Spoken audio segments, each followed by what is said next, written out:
evolution's Achilles' heels.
Most people see natural selection as the main engine of evolution. This supposedly slow and gradual mechanism drives changes in the way species look and behave over time. It's also commonly called survival of the fittest, but that's a little confusing because it's not always the biggest and the strongest who survive. In reality, natural selection is all about reproduction.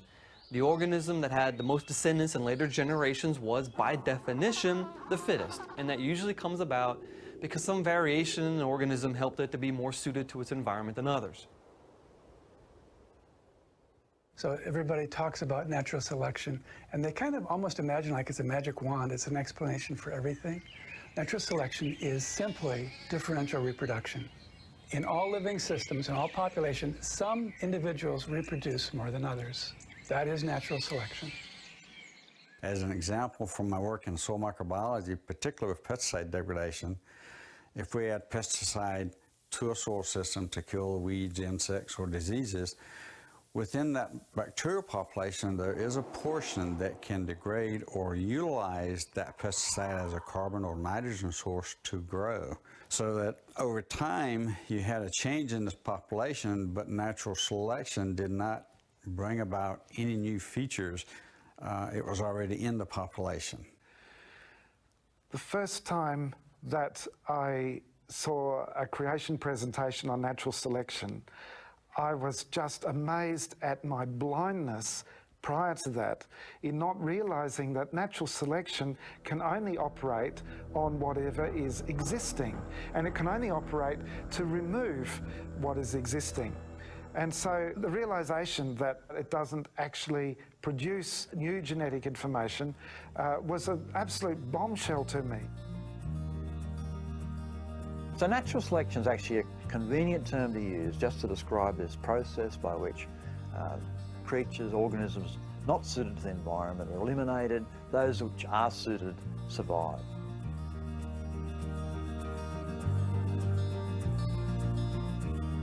So natural selection is not the same as evolution. The survival of the fittest does not explain the arrival of the fittest. If natural selection only selects from what's already in the population, then how does evolutionary progress occur? Mutations are the evolutionists' hoped for engine of evolution. And if that's true, there should be hundreds of examples that we could see today of mutations increasing the genetic information.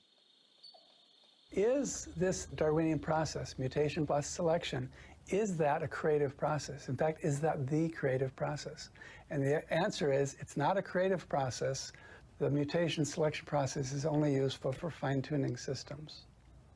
And that's what we see in biology. If we consider the most common examples of evolution, the ones you see in the textbooks and things, these are not due to some new feature being added, but breaking existing features.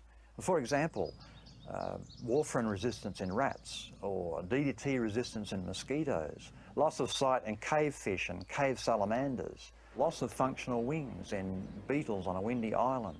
In all these cases, things are broken by mutation, and natural selection is involved in selecting them. But getting rid of them happens to be adaptive.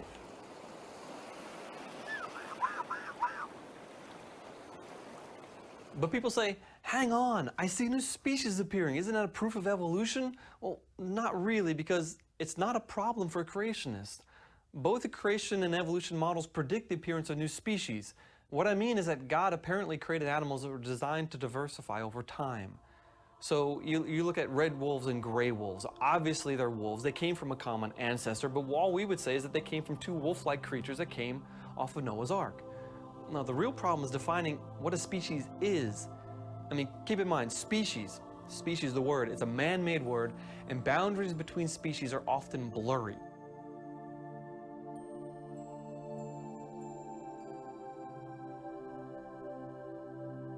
Scientists use the word in multiple ways. I mean, geologists, they tend to separate fossils into different species based on the way they look. But biologists sometimes say things belong to the same species if they can interbreed regardless of how they look.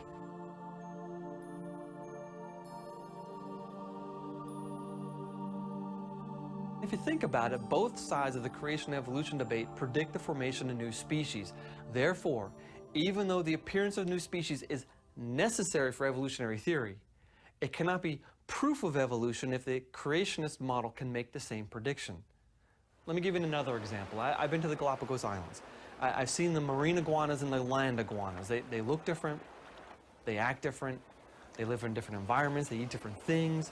They've been labeled as two distinct, separate species by the evolutionists, and they claim they've been separated for millions of years. Yet hybrid offspring between the two species exists, and they're easy to find, so they look different, but they can interbreed. Obviously, they came from a single founding species that made it to those islands, but are they really separate species? And it's not just among iguanas. We've seen hybridizations between false killer whales and dolphins, donkeys and zebras, polar bears and grizzlies, lions and tigers, and many of these crosses produce fertile offspring.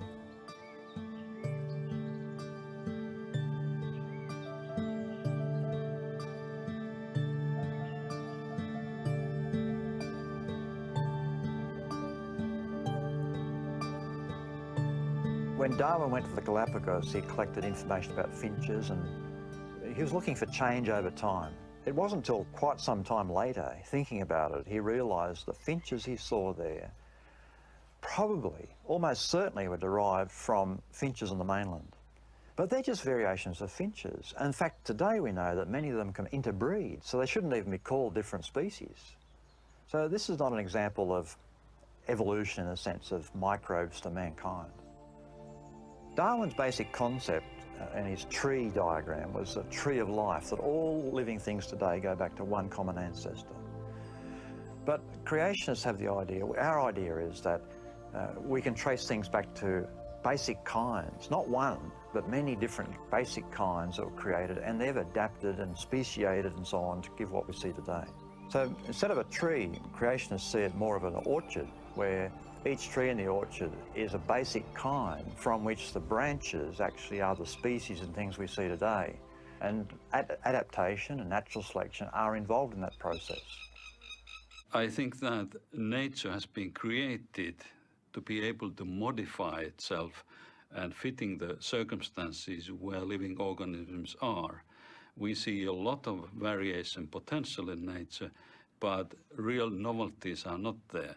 People talk about different species and speciation in nature. That's something that we can observe, but it is not the same thing as creating novel structures, novel information. I don't see that. You can imagine that you have a front-loaded organism with all these genes, and you can then argue that, okay, in this particular environment, you can lose that part of genes. In the other environment, with other selection pressure, with other conditions, you can lose another part, another set of the genes. While it's true that mutations can sometimes create new traits, they generally only work to destroy existing traits and information. So when a new trait called sickle cell anemia arose in Africa, it allowed people to survive malarial infections. It was a new trait, but the hemoglobin gene was broken in the process. Likewise, many examples of antibiotic resistance of bacteria deal with broken genes for transporting things into the cell. The reason that the bacteria can live is because the transporter gene is broken, the poison can't get in. It's easier to break something then to create something new. Natural selection plus mutation actually works in the wrong direction for evolution. So the question is, how does evolution work?